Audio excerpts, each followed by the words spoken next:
ဗီဒီယိုလေးမှာအရန်တောင်းလို့ကောင်းတဲ့ဖြော်ရည်လေးတစ်မျိုးကိုဖြော်ပြမှာဖြစ်ပါတယ်။အရင်ဆုံးပါဝင်ပစ္စည်းတွေကိုကြည့်ရအောင်နော်။ငှက်ပြောသေးပါ။ပဲနဲ့ပါတဲ့ချောကလက်ပါနော်။ရိုးချောကလက်နဲ့လည်းလုပ်လို့ရပါတယ်။ရေခဲပါပါတယ်၊နွားနို့ပါပါတယ်။ပြီးရင်တော့နိုးစီပါပါတယ်။ပုံမှန်အရသာတောက်တဲ့သူတွေဆိုနိုးစီကိုထည့်ပေးနော်။ကျွန်မကတော့အချိုရှော့တောက်တဲ့အတွက်နိုးစီကိုမထည့်ပါဘူးရှင်။အရင်ဆုံးကျိတ်ဆက်ထဲကိုငှက်ပြောပြီးထည့်ပါမယ်။ပြီးရင်ချောကလက်ထည့်ပါမယ်။ချောကလက်ကိုတော့ပဲရောထားတဲ့ချောကလက်ကိုထည့်ရင်ပို့ပြီးတော့အရသာကောင်းပါတယ်။ပြီးရင်နို့ထည့်ပါမယ်ရှင်။ရေခဲထည့်ပါတယ်။ပြီးရင်တော့နို့စီကိုလိုတလောက်ထည့်ပေးနိုင်ပါတယ်ရှင်။ကျွန်မကတော့မထည့်ပါဘူးနော်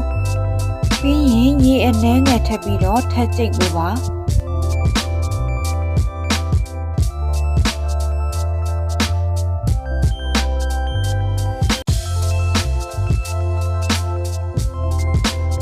အားလုံးကျဉ်ညက်သွားပြီဆိုလို့ရှိရင်တော့အရန်တောက်လို့ကောင်းတဲ့ဖြော်ရည်လေးရပါပြီရှင်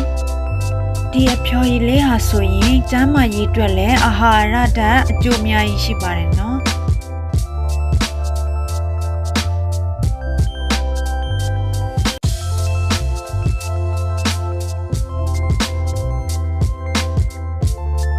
ဆိုရင်ဒီအဖြော်ရည်လေးကိုအရန်ကြိုက်ပါတယ်။နွားနို့ရဲ့ငှက်ပြောသီးရဲ့ချောကလက်ရဲ့ပဲအနှင့်ရဲ့ပေါင်းထားတာအရန်ကိုမှပေါင်းလို့ကောင်းပါတယ်